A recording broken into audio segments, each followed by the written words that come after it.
राजेकांत निवादार नगराध्यक्ष होते. त्यांच्या नगराध्यक्ष पदाच्या काळात ते युतीचे घटक होते आणि त्यामुळे सातत्याने मंत्रिपदापर्यंत जाणं, निधी आणण्याचं काम आपण केलं. आणि त्यावेळेला सुद्धा मी अभिमानाने त्याचा उल्लेख केला होता. आम्ही गिव्ह अँड टेक योजना राबवली होती मी आणि एकनाथ शिंदे साहेबांनी की नगर विकास खात्याचा निधी आपल्याला मिळायचा आणि माझा ग्रामविकास खात्याचा निधी त्यांना द्यायचा. त्यातून प्रचंड निधी, ज्याचा उल्लेख त्यांनी 10.5 कोटीचा केला, तो ठोक निधी त्यामधून आपल्याला मिळाला आणि आपल्या संपूर्ण मार्केटचं त्या रस्त्याचं सौंदर्यीकरण झालं. आता अंबाबाई देवालयाबद्दल आता मी काय बोलणार नाही. 2 तारखेला अंबाबाई बोलेल आणि 3 तारखेला तिचा निकाल लावेल. खरं काय, सत्य काय, घटना काय घडलेल्या आहेत, आज काय काय झालेलं आहे ते अंबाबाईलाच माहिती आहे, आपल्याला काही माहिती नाही. पण मला वाटतं 3 तारखेला अंबाबाई त्याचा निकालच लावेल आणि खरोखरच आम्ही चांगला निधी दिला असेल, आम्ही त्यामध्ये चांगलं काम केलं असेल तर निश्चितपणे अंबाबाई आमच्या या पॅनेलला आशीर्वाद देईल. आणि मी छातीलोकपणाने सांगेन की अंबाबाई आम्हाला आशीर्वाद दिल्याशिवाय राहणार नाही. 3 तारखेला आमच्या दोन्ही आघाडीचं पॅनेल, आपली शाहू आघाडी आणि राष्ट्रवादीचं पॅनेल हे प्रचंड निवडून आल्याशिवाय राहणार नाही.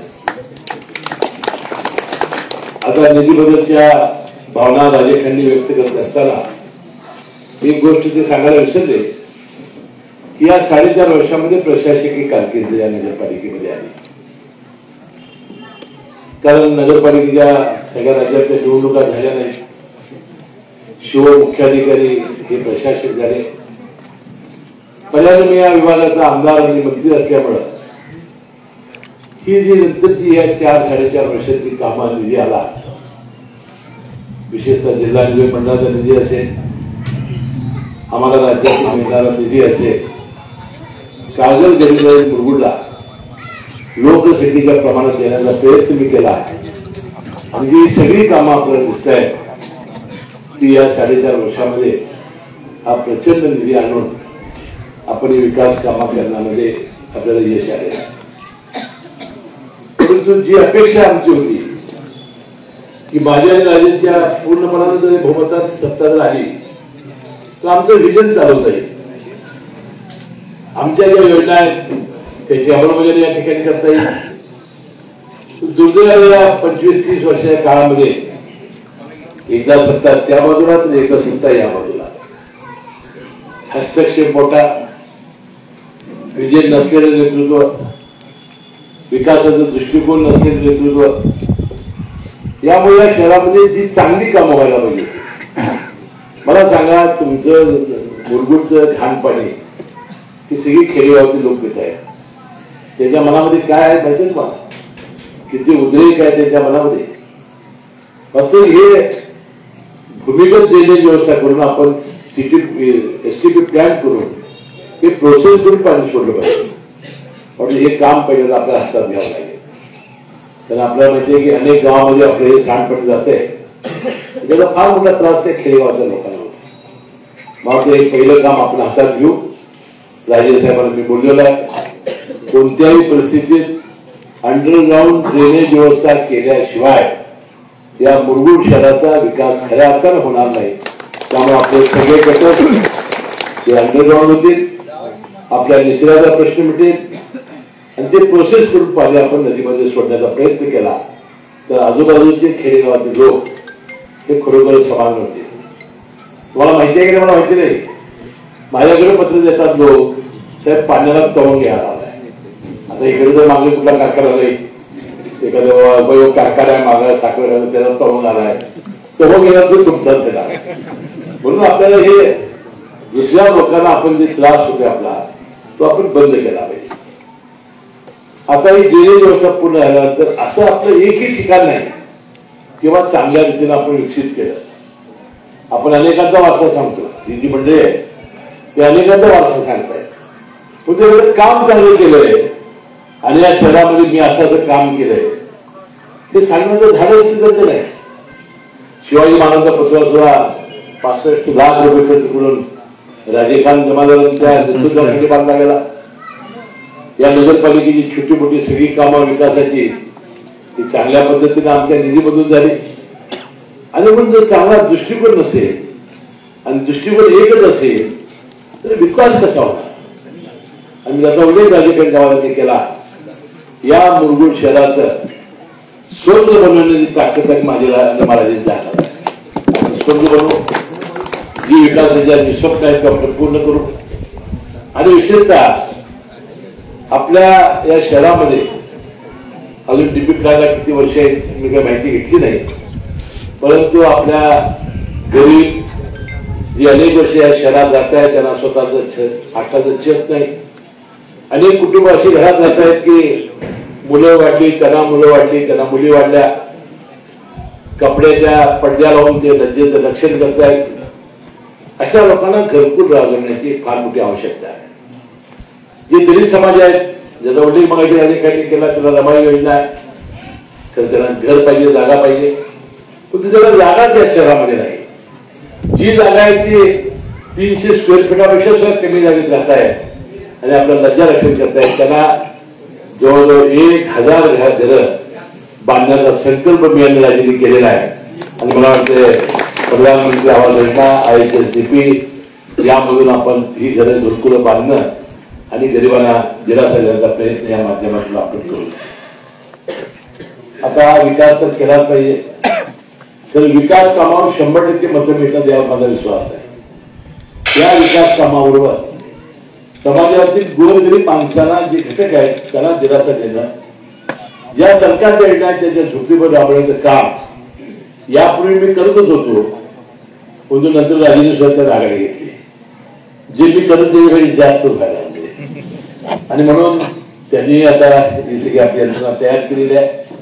संजय गांधी निराधार योजना असेल, त्यानंतर वृद्धापकाळची योजना असेल, श्रावणबाळ नावाची योजना असेल, बांधकाम कामगार असतील ज्यांना पेट्या आणि भांड्याचे सेट आम्ही दिले, अशा अनेक योजना आहेत. अजूनही आपण पिवळं काढलाय पण त्याला धान्य मिळत नाही, अशी नावं काढण्याची आवश्यकता आहे. रेशन कार्ड बदलून घेण्याची आवश्यकता आहे. अशा छोट्या मोठ्या कामामध्ये विशेषतः राजे खानचं फार मोठं लक्ष आहे आणि या कामामुळेच राजे खान हा प्रसिद्धीला आला. आणि निश्चितपणानं आपण त्याचं नेतृत्व मान्य केलं आणि त्यांना या निवडणुकीमध्ये त्यांच्या पत्नीला आपण नगराध्यक्षपदाची आपण संधी दिलेली आहे. आता काल सभा झाली त्यावर काही मी टीका टिप्पणी करणार नाही. का टीका टिप्पणी करणार नाही, कारण निवडणूक राहील बाजूला आणि मग आमची टीका टिप्पणीच होत राहील. आता राजेसाहेबांची माझी युती झाल्यामुळं विरोधी पक्षाची जी स्पेस आहे ते भरून काढण्यासाठी ते केविळाला प्रयत्न करतात. आता भरून काढायला हरकत नाही, तसे कष्ट असावे लागतात, लवकर उठावं लागतं, लोकांसाठी बोलावं लागतं, लोकांची सेवा करावी लागते, रात्रंदिवस लोकांची तळमळीनं प्रश्न तळमळ लागते. आणि मग हे झालं तर ती स्पेस भरून निघेल. नुसतं भाषण करून आपल्याला ही स्पेस भरून काढता येणार नाही. त्यासाठी आपल्याला लोकांच्या सेवेला सज्ज व्हावं लागेल. मी त्यांना शुभेच्छा देईन. ही स्पेस भरून काढण्यासाठी जे ते प्रयत्न करतायत त्या प्रयत्नाला यश यावं की किमान निदान कामाला तर ते लागतील आणि लोकांचे काही प्रश्न सुटतील. आपल्याला मी अधिक त्याच्यावर न बोलता वास्तविक मी बोललोच नव्हतो, आम्ही टीकाच केली नव्हती. माझ्या राज्याची युती झाली बास एवढंच झालं. कुठे बोललो आम्ही काय, आम्हाला बोलायला संबंधच नाही ना. तर त्या सगळ्या लोकांच्या पोटात काय चावा लागलंय हे मला अजून काही गोडच का आलेलं आहे. मी काय बोललेलं ना, मी नाही बोललो ना राजेला बोललो. आम्ही एका समाजाच्या हितासाठी, तालुक्याच्या विकासासाठी, जनतेच्या भल्यासाठी आम्ही एकत्र आलो, एवढी भावना आम्ही व्यक्त केली. यामध्ये आमचं काय चुकलं. तर मला वाटतं ठीक आहे, निवडणुका अनेक येणार आहेत. एका निवडणुकीने काय आपण संपणार नाही, एका जत्रेनं देव म्हातारा होत नाही, अनेक जत्रा आपल्याला कराव्या लागतात. त्यामुळं आपण त्या वेळेला बोलत राहू. परंतु या निवडणुकीला माझी विनंती आहे की आपण या निवडणुकीत कसलंही आता दबाव येतील, आपल्याला आमिष दाखवले जातील, तुम्हाला अनेक मोठे मोठे लोक आता ते म्हणतात की आम्ही एकाकी पडलोय. आता चंद्रकांत दादा पाटील आले, प्रकाश आंबेडकर आले, तर एकाकी नसते, एकाकी आम्ही पडलोय. ते एकाकी कसे पडले? त्यांना एवढी सगळी भरमुख्य राज्यातली माणसं त्याला आशीर्वाद द्यायला आली. आम्ही दोघं झालो, उन्हात बसलोय आम्ही. आणि पुन्हा एकदा या निवडणुकीत माझं एवढंच म्हणणं आहे. आविष्कार इन्फ्रा तुम्हाला देत आहे विविध लोकेशन्सवर NA प्लॉट्स आणि प्राईम फ्लॅट्सचे प्रोजेक्ट्स. नंदिनी जाधव नगर, शांत निवांत कोल्हापुरात घर म्हणजेच नंदिनी जाधव नगर. मल्हार रामगिरी, तुमच्या स्वप्नातील बंगल्याची पहिली पायरी. मल्हार रामगिरी हातकणंगले. पॅनोरमा हिल्स आंबा, सह्याद्रीच्या कुशीत निसर्गाच्या सानिध्यात तुमचं स्वतःचं farm house. Padmavira city Jaysingpur, एक आधुनिक लाईफस्टाईल देणारा 1 and 2 BHK होम्सचा प्रोजेक्ट.